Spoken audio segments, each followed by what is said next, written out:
Hello everyone, welcome back to my channel Bhakti Sagar. कैसे हैं आप लोग? आशा करती हूँ आप लोग अच्छे होंगे, स्वस्थ होंगे। जय माता दी। आप सभी को शरद पूर्णिमा की बहुत बहुत शुभकामनाएं। तो बात कर लेते हैं कि शरद पूर्णिमा किस दिन पड़ रही है या इसका ब्रह्म मुहूर्त क्या है, इसमें दान क्या करना है, पूजा विधि क्या है, कब पूजा करनी है। तो देर न करते हुए वीडियो को शुरू करते हैं। शरद पूर्णिमा इस बार सोमवार को पड़ रही है 6 अक्टूबर को, तो इसलिए इसका महत्व कुछ ज़्यादा ही बढ़ गया है। क्योंकि अगर शरद पूर्णिमा 5 को पड़ती, संडे पड़ता, तो आप संडे के दिन पीपल वृक्ष की पूजा नहीं कर सकते हैं, क्योंकि उसमें लक्ष्मी जी और भगवान विष्णु वास करते हैं। तो इसलिए आज के दिन शरद पूर्णिमा को दिन पीपल वृक्ष की पूजा करनी चाहिए। तो इसलिए 6 अक्टूबर को पड़ रही है शरद पूर्णिमा, तो इसलिए इसका ज़्यादा ही महत्व है। वैसे शुरू होगी 12:30 बजे से, समाप्त होगी 7 अक्टूबर को 9:16 पे।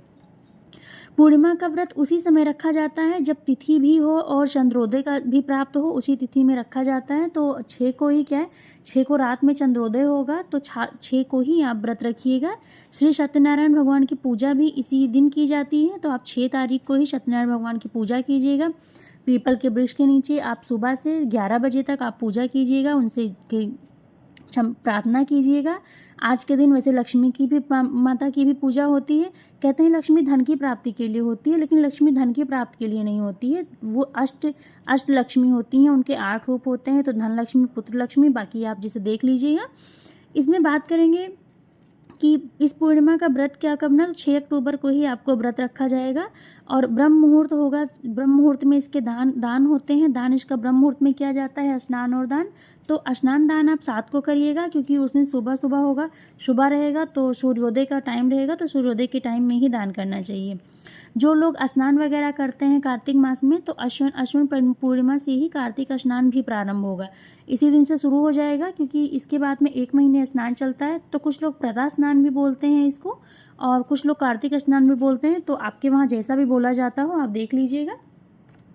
इसमें क्या प्रातः आपको जैसे सुबह ब्रह्म मुहूर्त में ही स्नान करना होता है, जो 1 महीने तक चलता है।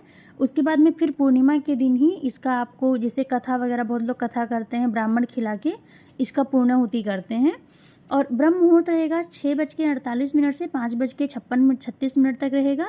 सूर्योदय होगा सुबह 6:24 पे, सूर्यास्त होगा शाम को 6:05 पे। अभिजीत मुहूर्त रहेगा दोपहर में 12 बजे से 12:49 पे तक। चंद्रोदय होगा शाम को 5:34 पे। इस दिन 6 तारीख को, 6 अक्टूबर को भद्रा भी लग रही है, तो भद्रा का टाइम रहेगा 12:23 से रात 10:53 तक। तो जैसे जो लोग अमृत खीर भद्रा में नहीं रखना चाहते हैं, या उनको नहीं, उन भाई भद्रा ज़्यादा मानते हैं, नहीं रखना है, तो वो ऐसा कर सकते हैं कि वो 11 बजे के बाद आप रखिएगा खीर, थोड़ी देर रख के, जिसे उसको ढक के रखिएगा कि उसमें कुछ कीड़े वगैरह ना पड़े। आप किसी छलनी से या जैसे किसी सूती कपड़े से, दुपट्टे वगैरह से ढक दीजिएगा। उसके बाद में उसको लाके, जो अगर आप व्रत नहीं रख रहे हैं तो उसके बाद में ही खा सकते हैं। अगर आप व्रत रख रहे हैं तो सुबह आप स्नान करके, दान करके, इस दिन स्नान का बड़ा महत्व है, तो आप किसी तीर्थ स्थान पे जा सकते हैं, तो वहाँ जाके स्नान कीजिए। अगर आप तीर्थ स्थान पे नहीं जा सकते हैं तो घर पे ही जैसे प्रातः स्नान कीजिएगा। उसमें जैसे आपके यहाँ गंगा जल रखा होगा, तो बाल्टी में थोड़ा सा गंगा जल डाल के स्नान कीजिएगा, तो वो स्नान भी तीर्थ स्थान ही माना जाता है। और इसमें जैसे सुबह 7:30 बजे से 9 बजे तक राहु काल रहेगा। तो जैसे कुछ काम है जो नहीं करने चाहिए, तो जिसे इसमें कोई नया काम ना करें। और इसका दान जो है, तो राहु केतु के जो दान होते हैं वो दान दे सकते हैं। और भद्रा में कोई नया काम नहीं करना चाहिए। जैसे बहुत से लोग क्या कहते हैं पूर्णिमा है तो मुंडन वगैरह करवाना हो गया, लेकिन बहुत सी होगी जिसे भाई शादी, रिसेप्शन, मतलब शादी तो खैर नहीं करते हैं, लेकिन हाँ जैसे एंगेजमेंट वगैरह बहुत से लोग इस मुहूर्त में करते हैं। तो भद्रा में ये सब चीज़ें नहीं करनी चाहिए।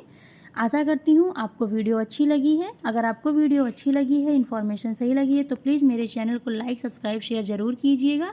बहुत बहुत धन्यवाद। Thank for watching. जय माता दी।